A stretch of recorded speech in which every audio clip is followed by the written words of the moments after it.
Savais-tu qu'il a été prouvé que 26 à 44 des femmes ressentaient une baisse de libido et que 54 de ces femmes, ça se passait dès la ménopause? Il y a même eu des études qui ont pu démontrer qu'il y a des femmes qui sont incapables d'avoir des orgasmes dus à des problèmes biochimiques et hormonaux du corps. Tout ça peut être en lien avec, bien sûr, ta santé hormonale et même ta perte de gras. Vous voici dans l'ABC de la perte de poids avec Ali Braggs, naturopathe et coach de vie. Ce podcast est destiné aux femmes trop occupées qui souhaitent perdre du poids avec des trucs simples reliés aux thématiques des 3C, les croyances, les connaissances et les comportements à avoir. Chaque épisode te révélera des astuces simples afin d'arrêter de faire le yo-yo avec la balance et enfin avoir des résultats durables sans acheter des pilules magiques. Let's fucking go, on y va! Salut tout le monde, ici Ali dans l'épisode 27 aujourd'hui de l'ABC de la perte de poids et aujourd'hui on va élaborer sur le C de tes connaissances parce que je veux que tu apprennes aujourd'hui tout ce qui est en lien avec la santé sexuelle. Je trouve ça super pertinent de parler de ça aujourd'hui, c'est un sujet que je parle pas assez, mais bien sûr que la santé physique, la santé mentale, mais que la santé sexuelle doit être rejointe aussi là-dedans. 26 à 44 des femmes ont une baisse de libido et que 54 des femmes qui ont cette baisse-là viennent dès la ménopause. C'est quand même incroyable de le voir qu'il y a quand même beaucoup de femmes qui ont ce problème-là de libido et de santé sexuelle. Puis c'est fou de savoir même qu'il y a des femmes qui sont incapables d'avoir des orgasmes dus à des problèmes biochimiques et hormonaux du corps. Donc pas seulement mentalement, mais aussi dans les réactions du corps. Donc l'épisode aujourd'hui, là, c'est que je veux que tu comprennes pourquoi il y a des journées que tu as plus de libido contrairement à d'autres et quelles sont les choses que tu peux faire afin d'améliorer ta santé sexuelle, hein? Parce que c'est quelque chose de quand même important, hein? Que si naturellement on est en santé, bien, la santé sexuelle doit être présente, peu importe l'âge. Ça, c'est un mythe là, de croire que c'est obligatoire qu'à la ménopause, c'est terminé. Non, ce n'est pas vrai. On voit que 54 des femmes ont une baisse de libido à la ménopause, mais ce n'est pas quelque chose de normal. Et naturellement, tout ça va venir en lien avec l'épisode 21 sur les hormones, en lien avec ton cycle hormonal. Hein? Puis bien sûr, naturellement, je vais faire un lien tout ça avec la perte de gras parce que c'est le but du podcast.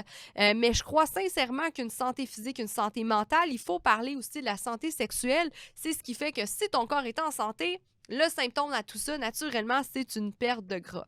Puis je te comprends, là, j'ai une empathie aujourd'hui avec ça, que c'est pas toujours facile d'être une femme. Je trouve qu'on a une pression sociale. C'est peut-être en lien avec la pornographie d'aujourd'hui qui est tellement présente sur les réseaux sociaux. Les réseaux sociaux, la pornographie, ces réseaux sociaux, je voudrais peut-être dire sur les internets, et aussi la pression qu'on a des réseaux sociaux, des femmes parfaites, des corps parfaits, des femmes qui sont très stimulantes, hein? Puis des fois, c'est un facteur qui peut jouer sur nous. Hein? Il y a beaucoup de facteurs qui font que ça peut jouer sur notre santé, sur notre libido, autant psychologique, autant physique, autant émotionnel, social. Et tout ça peut engendrer des problèmes sur notre santé sexuelle naturellement. Donc, je comprends comment ça peut être difficile.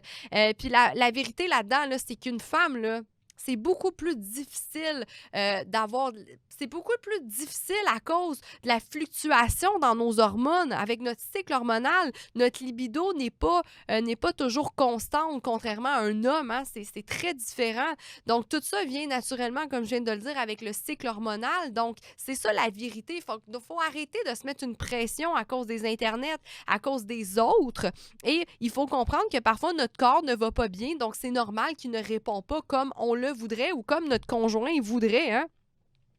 Puis, je sais pas si tu t'en rends compte, mais il y a vraiment des journées que tu en as plus envie que d'autres. Donc, il y a plein de facteurs qui font en sorte pourquoi tu en as envie, pourquoi tu n'en as pas envie. Puis, c'est ça que je veux élaborer aujourd'hui dans cet épisode-là. Hein. Puis, c'est super intéressant parce que j'ai eu une formation dernièrement sur la santé sexuelle de la femme. Puis, c'était un fait super intéressant. Je trouvais ça drôle que les dernières recherches ils ont pu démontrer que les femmes préféraient le faire vers 15 heures, que la libido était plus forte vers 15 heures et plus en soirée, contrairement aux hommes que c'était plus en matinée vers 6 à 9 heures le matin. Et tout ça, ça a été prouvé à cause de la charge allostatique de la femme. La charge allostatique de la femme, j'en ai déjà parlé, qu'est-ce que c'est? Une charge allostatique, en fait, c'est toute la charge qu'on se met sur les épaules. Donc, une femme va beaucoup prendre plus de responsabilités au sérieux. C'est pourquoi qu'une femme, le matin, quand elle se réveille, elle est déjà prête à aller conquérir sa journée, conquérir ses tâches, subvenir à sa famille. Donc, la femme est beaucoup plus stressée avec ses tâches, contrairement à l'homme que lui, ça lui dérange pas bien, ses tâches, ça y met moins de pression. Puis ça, c'est très général, là, comme information, on s'entend, il y a des hommes plus stressés que d'autres, mais que l'homme préférait plus le faire le matin, hein? Contrairement que les femmes, c'est plus le soir. Puis si je peux être honnête avec vous, c'est ce que je remarque dans mon couple, moi aussi. Moi, je suis quelqu'un qui adore ça, faire plus ça en soirée, parce que le matin, moi, je me réveille, j'ai une mission, j'ai hâte de parler à mes clients, j'ai hâte de faire mes tournages, donc j'ai pas le temps de penser à ça. Puis quand je finis ma journée, c'est là que j'en ai envie. Contrairement à mon chum, que lui, quand il a fini sa journée, lui, il a hâte d'aller se coucher, d'aller se reposer, fait que lui, c'est plus le matin. Je sais pas si toi, tu m'écoutes en ce moment puis tu vis la même chose dans ton couple, mais un petit fait intéressant que je veux te partager, cette étude-là, elle marche super bien pour moi parce que c'est totalement vrai. Donc, qu'est-ce qui est intéressant, c'est que naturellement, ta santé hormonale va avoir un lien avec ta santé et ta perte de gras. Hein? Je l'ai expliqué à l'épisode 21. Si tu ne l'as pas écouté, va faire un tour par la suite. Mais naturellement, que si tu n'as pas un cycle hormonal normal, hein, c'est sûr que s'il est débalancé, tes hormones sont débalancées, naturellement, tu vas avoir de la difficulté à perdre du poids.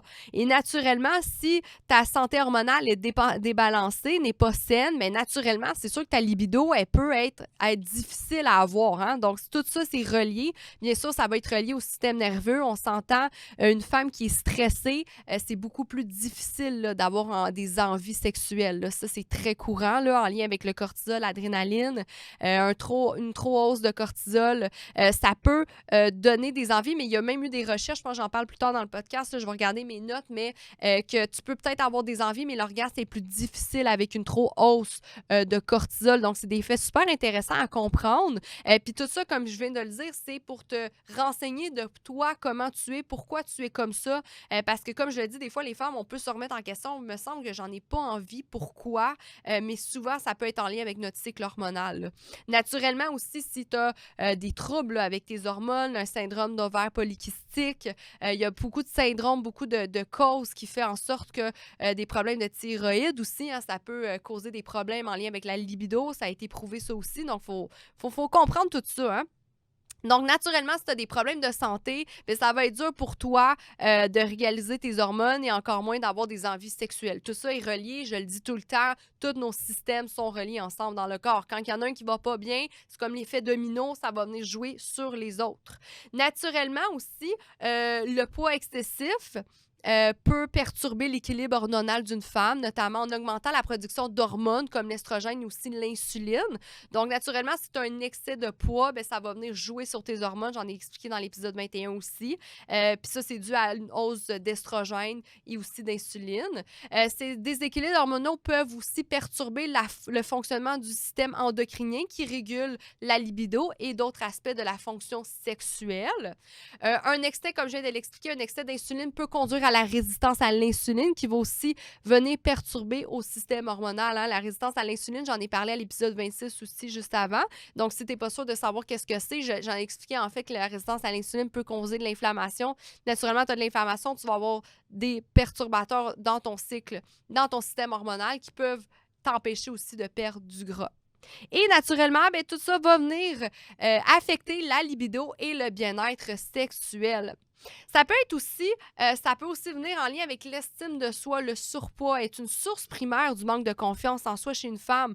Donc, naturellement, c'est pas juste les réactions biochimiques dans ton corps. Si tu es en surpoids, ça se peut que tu as des problèmes avec l'estime de toi. C'est sûr, hein, comme je l'ai dit sur les réseaux sociaux, la pornographie sur les internets, des fois, ça nous met une pression sociale qui fait qu'on a des problèmes d'estime de soi. Donc, c'est plus difficile de se laisser aller dans une relation sexuelle avec son partenaire. Donc, ça aussi, il faut le prendre en compte que naturellement, si tu as des problèmes, tu ne te trouves pas attirante, tu as des problèmes selon toi avec ton gras, tu ne te trouves pas attirante, comme je viens de le dire, mais naturellement, ça va venir jouer sur ta libido aussi. Donc, tu vois que tout ça, c'est un cercle vicieux, hein? Que c'est pas juste hormonal, mais c'est aussi l'apparence. Il y a des femmes, par exemple, qui s'acceptent, qui s'aiment, hein? Puis ça, c'est les goûts pour chacune des personnes, là. Il n'y a pas... il y a pas un idéal pour personne, puis ça, il faut être clair avec ça. Hein? Tu sais, il y en a qui préfèrent les courbes, il y en a qui m'aiment moins. Il y a tellement de genres, puis ça, c'est correct. Puis je pense que l'estime de soi, ça part de l'intérieur de soi avant tout, puis c'est pas une question de physique. Hein? Il y a des femmes en surpoids qui s'aiment, puis qui ont tellement confiance en elles, puis ça les fait qu'ils sont irrésistibles. Puis il y a des femmes qui ont aucun problème de poids, mais tu regardes, puis ils n'ont pas l'air d'avoir confiance en elles, puis on les sent pas attirantes parce qu'elles n'ont pas confiance en elles. Hein? Ça, c'est un phénomène que vous avez sûrement déjà remarqué toi aussi. Hein?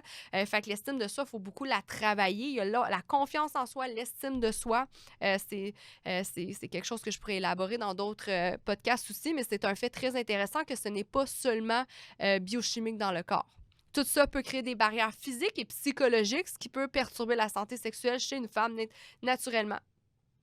Ce qui est intéressant, puis c'est ça que je voulais un peu parler aujourd'hui, ce qui est intéressant, c'est qu'on a pu remarquer que dans le cycle hormonal d'une femme, il y a des moments qu'elle a plus envie, puis il y a des moments qu'elle a moins envie. Puis ça, c'est très drôle, là, parce que moi, j'utilise un calendrier sur mon cellulaire. Là. J'en ai déjà parlé, là, moi, je prends aucune contraception, je prends aucune pilule contraceptive, aucune hormone. Moi, j'ai toujours fonctionné avec un calendrier. Quand je suis en ovulation, c'est là que je fais attention avec mon chum. Puis mon chum, il a accès à mon calendrier. Hein. Donc, c'est super drôle parce que j'y ai dit, en fait, OK, quand cette date-là est enfoncée, ça veut dire que j'ovule, fait que ça veut dire que j'en ai plus envie, par exemple. Hein? Parce qu'ils ont pu remarquer qu'une augmentation de libido se situe toujours après la période d'ovulation, naturellement. Hein? Parce qu'en fait, il y a une hausse de testostérone pendant cette période-là, puis d'estrogène. Puis ça aide la femme, en fait, pour sa santé sexuelle. Donc ça, c'est un petit truc, je donne des trucs, là, mais avoir un calendrier, puis savoir, OK, là, je suis rendue dans une période que j'ai plus envie, bien, c'est pertinent pour ton partenaire de le savoir. Donc, avoir le calendrier puis se tracker comme un objectif, il faut se tracker, c'est très important. Donc, après la période d'ovulation, en fait, la santé sexuelle peut être accentuée en préparation à une éventuelle grossesse, naturellement. Hein, les femmes, ça a été prouvé que les femmes sont plus ouvertes aux relations sexuelles spontanées, sans besoin de préliminaires naturellement. Puis ça, comme je viens de le dire, c'est en cause d'un pic d'estrogène et de testostérone. Donc, vous le savez, j'en ai déjà parlé dans l'autre épisode sur les hormones. La progestérone a un effet calmant chez la femme. Donc, pendant cette période, il y a plus un pic d'estrogène. Fait que c'est ce qui fait que la femme, elle est plus enflammée, plus la testostérone, donc plus de libido. Hein? C'est super fascinant. Et en plus, c'est un meilleur état où que le vagin se lubrifie plus facilement à cause de l'estrogène. Super intéressant aussi à le comprendre. Donc, très pertinent à savoir là, que tu sais, on parle pour faire des enfants, là, on regarde l'ovulation, là, mais très intéressant aussi pour la santé sexuelle. Si toi, tu le sais que tu es quelqu'un qui a de la difficulté déjà avec sa santé sexuelle parce que tu as des troubles hormonaux, par exemple, ben c'est de tracker que tu sais que là, je suis environ, parce que tu n'es peut-être pas régulière, mais tu te dis, je suis environ en ovulation, mais peut-être se dire, OK, c'est le moment de le faire, puis ça va me tenter, ça va être plus facile qu'avoir des préliminaires trop longues, puis finalement, ça ne te tente pas, ou tu le fais pas et ça se passe mal. Hein? Les mauvaises expériences peuvent des fois être difficiles hein, chez une femme, même chez un homme. C'est sûr que si tu vis des mauvaises expériences, des mauvaises préliminaires ou autres, bien, ça va être plus difficile par la suite de le faire. Par la suite, durant les SPM, donc on parle à la semaine 4 environ, c'est là qu'il y a comme une baisse de toutes les hormones, puis c'est là, en fait, que la femme, elle en a moins envie. Donc, ça, c'est un fait très intéressant. Pendant cette période-là, le SPM, c'est là qu'une femme a besoin d'être plus seule.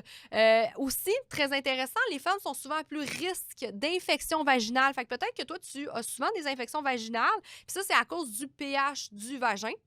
Donc, le pH, en fait, il est plus alcalin. Puis ça, tout ça, c'est causé à cause d'une baisse d'estrogène et de progestérone durant la phase lutéale. Donc, naturellement, il y a des choses naturelles que tu peux faire, des probiotiques pour ça, lubrifiant à la base de chanvre, ça peut aider pour ces causes-là, ces risques-là. Les infections vaginales aussi peuvent être en lien avec la flore intestinale. Super intéressant. Naturopathie, on a appris ça.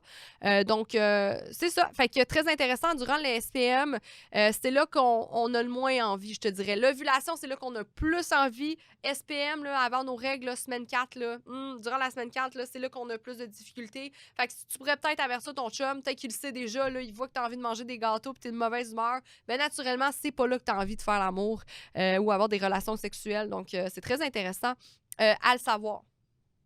Maintenant, tu sais, si je peux te donner des facteurs qui baissent la libido, fait que peut-être que toi, tu as déjà de la difficulté avec ta libido, des choses que tu dois éviter, bien, naturellement, mais peut-être que tu le savais pas, mais l'alcool, hein, l'alcool, c'est un imbibeur de libido.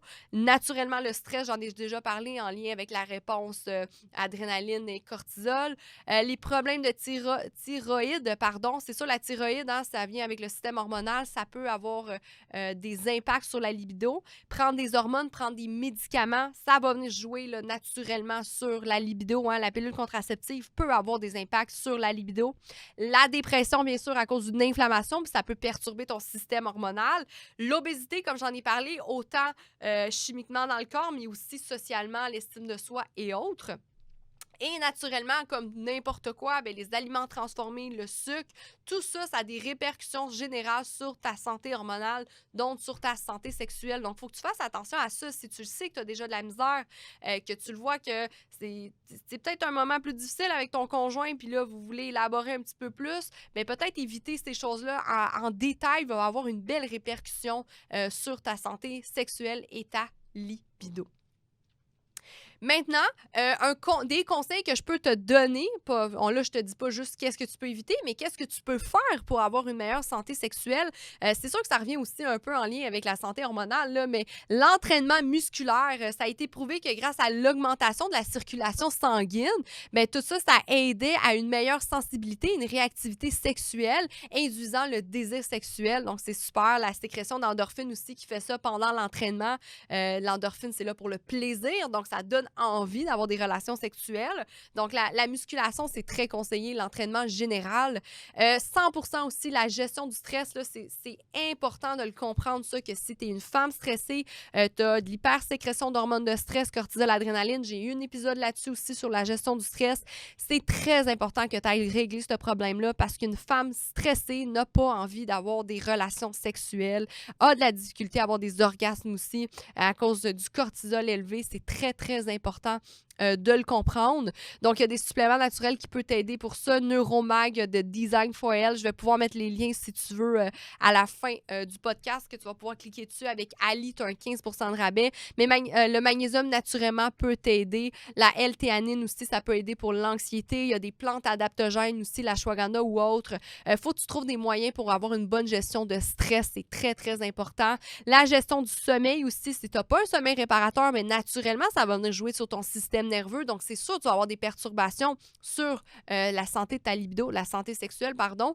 Puis, il y a des dernières recherches très intéressantes que j'ai vues dans ma formation que la mélatonine avait des effets sur la libido. Donc, j'ai essayé de creuser un petit peu plus loin. J'ai pas trouvé beaucoup de choses, mais c'est quand même intéressant de le comprendre. La mélatonine, c'est là pour le cycle circadien, pour la santé générale du corps, pour le sommeil et le réveil. Donc, c'est pas fou de le croire. Donc, c'était dans ma formation, anyway, je trouve ça très pertinent. La mélatonine, c'est très bon de toute façon pour beaucoup de choses sur la santé globale du corps.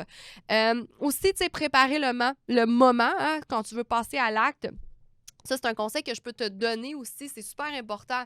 Tu sais, si tu as de la difficulté, tu es très occupé avec ton partenaire, vous ne vous voyez pas souvent, bien, préparer le moment, mettre une date dans le calendrier, ça peut être super. Et un autre truc, bien sûr, avoir ton calendrier, savoir quand est-ce que c'est le moment que tu es censé plus vouloir.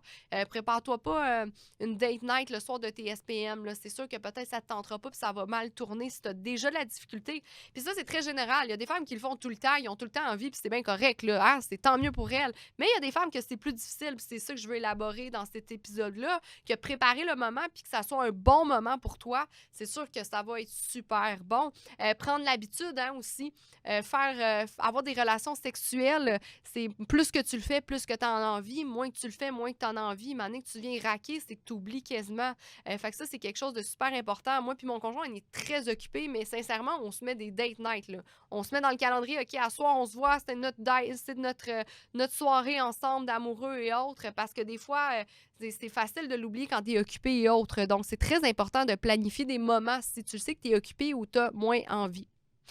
Travailler ses sens durant l'acte, hein, ça c'est super intéressant, là, toujours pendant les préliminaires, mais utiliser ses sens, ses 5 sens pour activer la libido, pour avoir plus envie, ça c'est super bon comme truc aussi. Et naturellement, le calendrier, pour moi, ça a été vraiment révélateur. Mon conjoint, il a le calendrier dans son cellulaire aussi. Donc, c'est le running gag en moi puis lui. Là, il sait exactement quand j'ai envie de le faire encore plus. Puis, on trouve ça génial comme ça.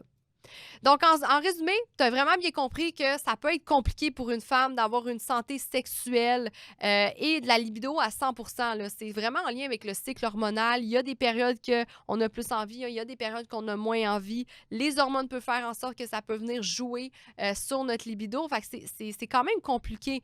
Mais naturellement, il existe des méthodes saines et naturelles afin d'avoir des meilleurs résultats. Fait que je t'invite vraiment à les essayer. C'est des trucs très simples que je viens de te donner, des choses à pas faire, des choses à faire.